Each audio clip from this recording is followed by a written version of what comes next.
Voilà, nous sommes maintenant dans la deuxième partie de cette série sur le mystère du mal. Et nous sommes restés dans la première vidéo sur la question « Qu'a-t-il de particulier cet arbre par rapport aux millions d'autres arbres qui sont dans le jardin ?» Je rappelle que le jardin, c'est la terre entière. Pourquoi Adam et Ève sont si préoccupés par cet arbre? Eh bien parce que la Bible parle avec un langage symbolique, bien sûr, mais pour nous expliquer des réalités très importantes. On nous dit que cet arbre est au centre du jardin. Au centre, c'est ce qu'il y a de plus important. Quand il y a une rencontre, on ne met pas les personnalités les plus importantes au fond de la salle, on les met au centre de l'assemblée pour que tout le monde les voie et pour que tout le monde puisse dialoguer avec ces personnes. Eh bien donc, l'arbre au centre du jardin, c'est le plus important. On nous dit dans la parole de Dieu que c'est l'arbre de vie et de la connaissance. Autrement dit, la vie et la connaissance, c'est ce qu'il y a de plus important.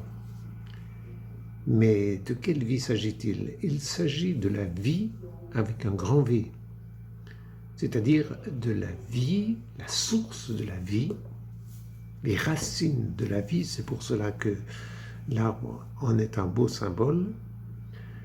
La source et la racine de la vie avec un grand V, ce n'est pas l'être humain, mais c'est Dieu. Et donc cet arbre va symboliser la vie qui s'enracine dans la création, la vie de Dieu qui s'enracine dans la création. Faut-il le rappeler que c'est Dieu qui est créateur de toutes les créatures et que c'est lui qui donne vie à toutes choses. Ainsi donc, on n'ose pas déraciner cet arbre, parce que si on déracine cet arbre, on ne permet plus à Dieu de donner la vie. Et non seulement on n'ose pas le déraciner, mais on n'ose pas prendre le fruit de cet arbre. Non pas que Dieu ne veut pas nous donner la vie, puisqu'il donne vie à toutes choses, mais justement, il donne vie à toutes choses. Il s'agit donc d'accepter ce don et non pas de vouloir posséder ce don.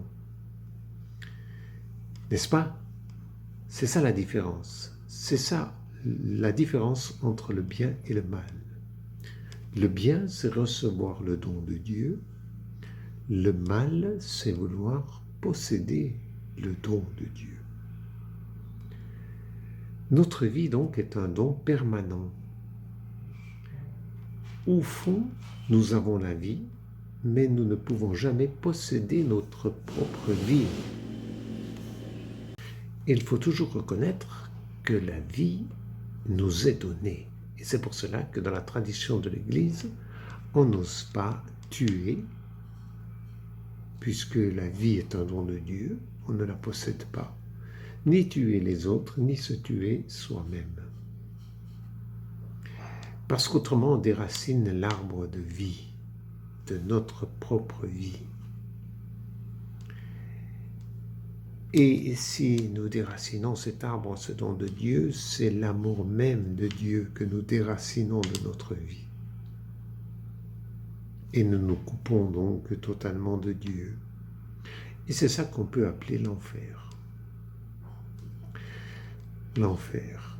Nous y reviendrons, ne vous inquiétez pas. Ainsi donc, si je reviens au péché originel, Adam et Ève ne doivent pas chercher à posséder le fruit de cet arbre. Il ne s'agit pas de le déraciner, ils en sont incapables, mais même pas de posséder le fruit de l'arbre. Et pourtant, à l'écoute de la voix du démon, c'est bien ce qu'ils vont faire. Évidemment, c'est dramatique. C'est dramatique. Et pourquoi ils écoutent le démon, symbolisé par le serpent?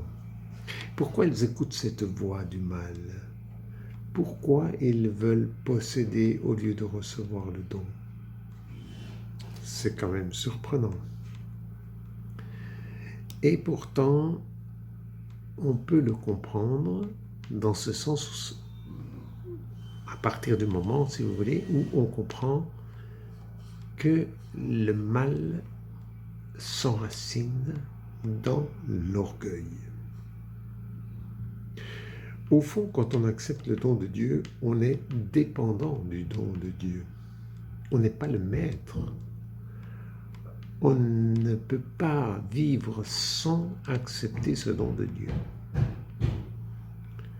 Et donc, à partir de ce moment-là, si on n'est pas le maître, notre orgueil nous dit qu'on n'est pas au sommet de la création, qu'il y a quelque chose au-dessus de nous. Et l'orgueil ne supporte pas bien cela. Et c'est là que le mal peut s'enraciner comme dans une brèche. Et s'enraciner, c'est bien lié à la symbolique de l'arbre.